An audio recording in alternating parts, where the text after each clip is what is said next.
We start the afternoon section. I like to call here my colleagues, Paul Durrant as a delegate in the steering committee of set plan for UK, and Günther Schwartz, delegate for Austria. Please. So you take the chair.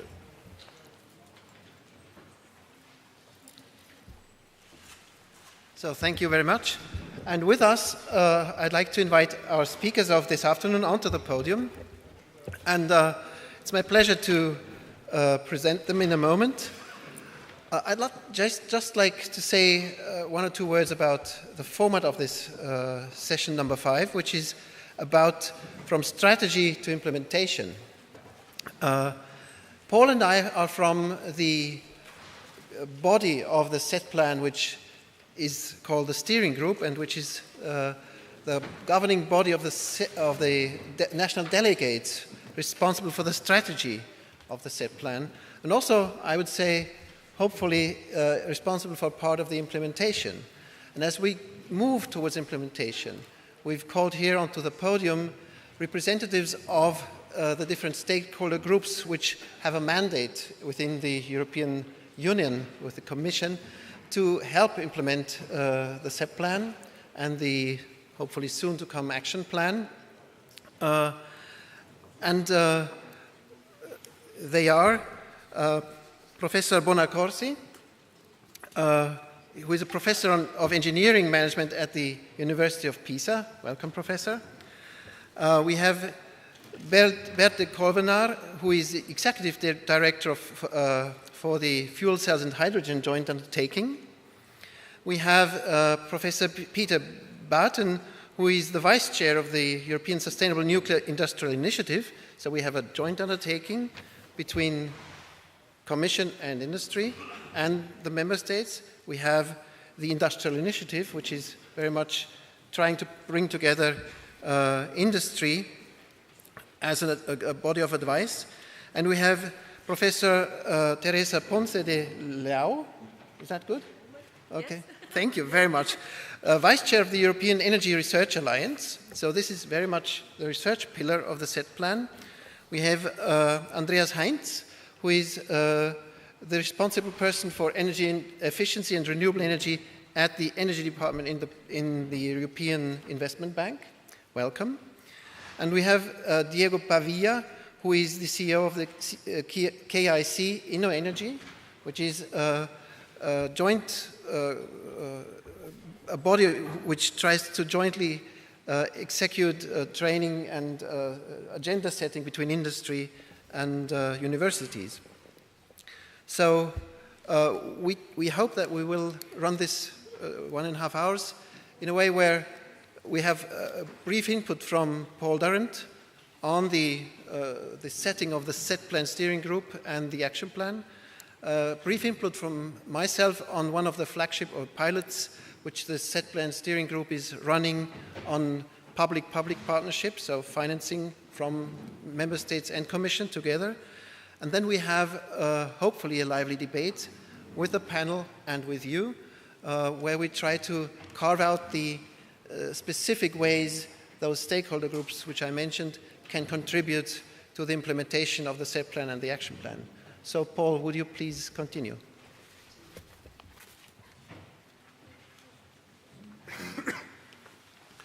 Well, good afternoon, everybody. It's a real pleasure to be here, and I think we would all agree that it's been a very productive and interesting discussion in the last day and a half. I hope we can continue that trend. We started yesterday with the publication of Towards an Integrated Roadmap, the document that a lot of stakeholders put a lot of work into. And then in some of the subsequent sessions we've had since then, we've explored some of the details behind that and some of the interesting aspects of what has gone into that document and what some of the challenges that collectively we face are. We very much see this next session as being about starting a conversation about where next. How are we going to address those innovation needs?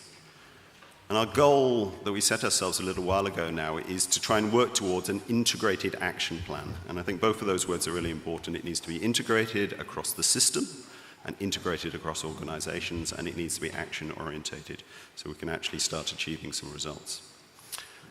As others have highlighted, that's very much going to be about bringing together a wide range of actors across the community and trying to align their work. And our panel here today represents a good cross-section of many of the actors that we need to be bringing together, so hopefully we'll provide some good insights. We'll hear more from them in a moment. But I just want to take this opportunity to highlight some of the things that we're doing as the steering group and where we see things progressing, or certainly I as a member of the steering group, just a personal view at this point, and we'll see how the things develop. We certainly need to strengthen our collaboration between both the public and the private sector actors as a key dimension. We need to strengthen that interaction between the research community and industry. And within SETPlan, what that means is we need to integrate more closely between the various pillars we have of SETPlan. So the steering group, ERA, Commission themselves, the EIIs, and the steering group representing the member states. Only by sort of pulling all those elements together do we have a hope of achieving the objectives we set ourselves for SETPlan.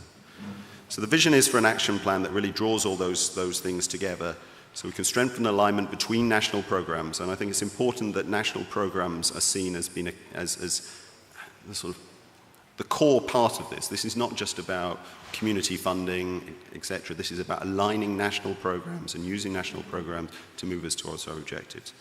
But there will also be gaps. There will be things that national programs alone can't identify, and that's where collaboration between member states comes in, between organizations, with and without EU Commission managed funding such as Horizon 2020.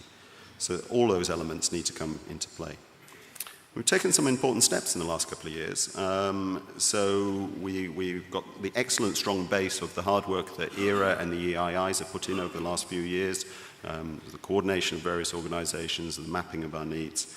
We pulled that together in the document published yesterday towards an integrated roadmap, and we've set out what all the challenge and innovation needs are that we need to address. So we now have a good understanding across the system of what it is we're trying to do. The next step is to try and work out exactly how we're going to do that. And as an example of some of the things that we've already begun, but we need to do more of, the steering group has put a lot of effort in the last 18 months or so through a subgroup which we call the Joint Actions Working Group, which brings together 16 or so member states who have stated that they're keen to align their activities and pursue joint programs.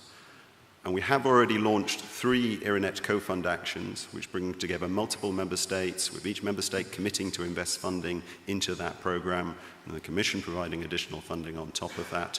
And in that way, we're trying to build a critical mass of activities across multiple member states, hopefully to have an impact. So we've launched 3 already. You're going to hear a little bit more about one of them in a second. And we're doing 3 in offshore wind, smart grids, and in smart cities. But at the moment, we're in the process of developing proposals for 6 more, which we hope we can launch in a year or so's time, in a variety of other areas, such as CCS and storage potentially, and so on.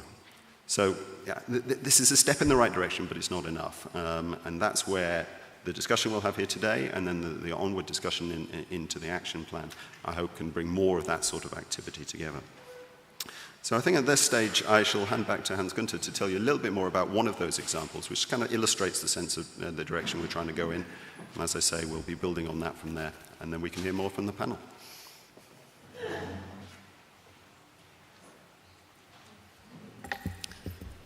Thank you very much, Paul. So can we have the presentation? Oh, yes. So ERANET COFUND is a new instrument which was designed for Horizon 2020 as a way for the Commission to draw, more or less, together funds, budgets from the member states in research, development and innovation, where we should make the European research area a reality, number one. Number two, where we should collaborate across borders, not only in spending money, but also in agenda setting, together with the Commission. What we want to see, let me see, when do I need to point the pointer like this? No. Okay. Okay. So, I'll talk about the instrument for a moment. I'll announce that by noontime, 12 o'clock today, the joint call of the Smart Cities and Communities ERNet has been opened. So that's the announcement. You'll see that it is a two-step application process. It's Horizon standard, so to speak. And the call budget of the whole activity is 26 million. And if you consider that we're talking about mainly research going into implementation, that's quite an amount of money. 12 countries are part of this undertaking. So open today. We have a deadline which is the 17th of March 2015 for pre-proposals. And out of the proposals from the first deadline, an independent expert jury will select the proposals which go into the second stage. For that one, the deadline will be 15th of September, and we hope to announce the funding decisions by the end of the coming year. We hope, therefore, that the projects can start in December 2015. Okay.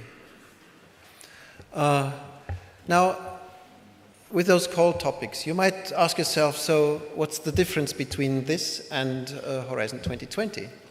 So, behind the instrument of ERNet COFUND, the idea is that collaboration of the member states would enable us to do something that the set plan cannot do, which is, so to speak, complementary to the set plan. Because the set plan, in our case, you might know this, is calling upon Lighthouse projects to come forward of a great budget volume, so 25 million each, so to speak. And we do not want to repeat this, nor do we think that we can act only on this level. So from the member state side, we think cities need support. Some cities, the Barcelonas, the Viennas, hopefully, the Copenhagens, the Amsterdams, Stockholms, whatever, they are ready to go there. But what about Linz? Have you ever heard of Linz? Small Austrian city, 100,000 inhabitants. So how would those cities get up to speed to become a smart city? So that's why we try to choose our topics and our instruments in a way that we can have our cities approach the status where they can actively learn from the Lighthouse cities once the Lighthouse cities have shown their results. So that's why we have a set of the integrated technologies and processes that need to happen for a city to become a smart city in our call.